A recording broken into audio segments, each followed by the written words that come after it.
You have written an article on how to write. Can you do the same on how to speak? Well, I suppose I could.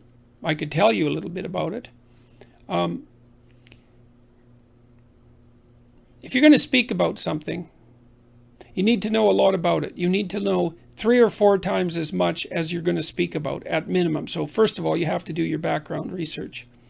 You have to have multiple stories at hand that you can use to illustrate your point. And you have to have a point. You have to organize what you're talking about around a problem. So before I go on stage to speak on my tour, I always sit for half an hour, some of which involves usually about 5 minutes of anxiety. And I think, okay, there's a problem I'm trying to address tonight, a central problem or a theme. What is it? It might be courage, it might be responsibility, it might be meaning. I think, and that serves as an organizing principle. So that would be the point. And then basically I organize, say, a dozen stories around that, and I can kind of arrange them in it as a journey. And it's a journey that circles the main point. And so I'm trying to explore it, to say what I think about courage, let's say, but to take what I'm thinking farther than I've taken it already. And so that I can plot out, little 5-minute stories that I have that are associated with courage. And then I can talk to the audience. And I would say, talk about what you know. Use your personal experience, because that's something that you're actually a master of. You can bring in other material, but it has to be tied to the real world through your own experience. Otherwise, it's not real. It's also very good to speak directly to the audience, to the individuals in the audience, because I'm always looking at a single person, one after another, and focusing on them and talking to them, just like you'd have a conversation with someone. And that way I can see if they're following along. And I'm always listening to the audience. What I really like to hear from the audience is no noise at all, silence. Because if the audience, especially, if it's a couple of hundred or a couple of thousand people, if the audience is dead silent, then I know that I'm on the right track. And so, and the other thing I would say is, you're telling stories, so every fact that you relate, or every set of facts, has to be tied to a story. There has to be a meaningful output, which is something like, why is it important to your life that you know this fact? How is it related to how you're going to conduct yourself moving forward, or how you're going to see the world? So, because that's kind of the essence of meaning. How does this fact change the way you perceive the world or act in the world? That's the meaning of the fact. And facts without meaning are dull. So you need to know that.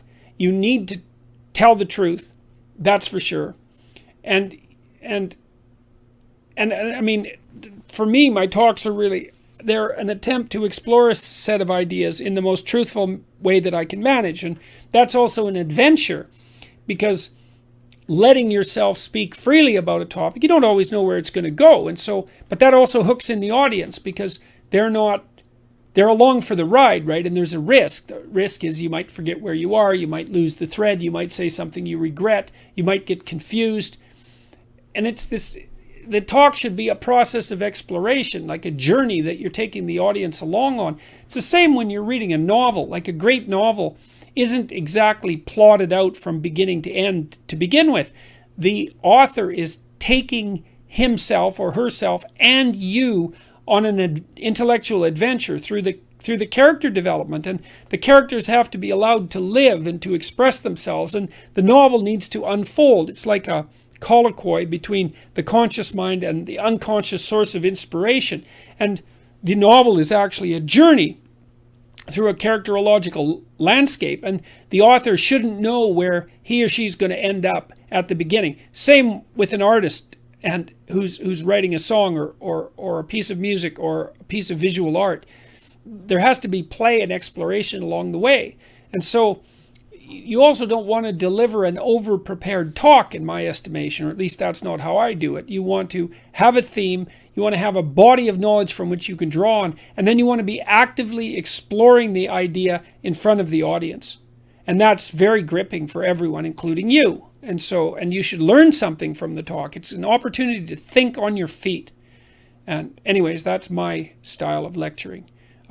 It's it's a trapeze act without a safety net, I would say. And that's part of what makes it gripping, is that there's a high probability of failure. And I would say with any performance that's going to be gripping, that on the edge of the seat gripping, there has to be a high probability of failure. And that's why I don't speak with notes. If you speak with notes, which you might have to if you're a beginning speaker, then you cannot fail because you can always read the notes. And so there's a net. You'll fall in the net, but you won't die. But you'll never do anything spectacular. So that's the thing, is if you're going to do something spectacular, you have to take the risk. And if you're going to take the risk, you have to think on your feet. And then you also have to have something to think about. You have to have been working on this material. You know, I've been working on the stuff I talk about for 30 years, for tens of thousands of hours. And so I have that reservoir of knowledge, I suppose. And, you know, whenever I read something new, I'm slotting it into the knowledge structure that I use to generate my talks. And I'm reading all the time. And lots of the things I read, I forget. They're not relevant to my central mission, whatever that happens to be. It looks something like the delineation of the relationship between responsibility and meaning, and maybe responsibility, meaning, and perception. It's something like that. And so I have a central concern, or deeper than that in some sense. My central concern was how to ensure personally that if I was tempted in a situation like the situations that arose in the Soviet Union and Nazi Germany, that I wouldn't fall prey to those totalitarian systems and act in the reprehensible manner that so many people acted in. That's really been a driving concern of mine. And that bleeds over into the relationship between meaning and responsibility and perception. So there's a core set of problems that I'm working on, and every talk is an attempt to further develop those. So you also have to have a problem, you know.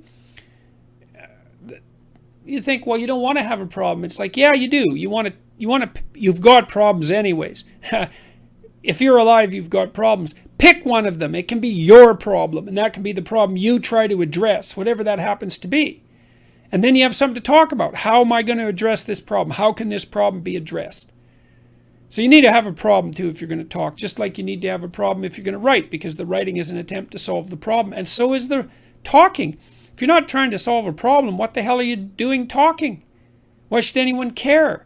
It's got to be a real problem too, like a nail biter of a problem, a dragon of a problem. And if it's a problem that everyone else shares, so much the better. So, and then you grapple with it. So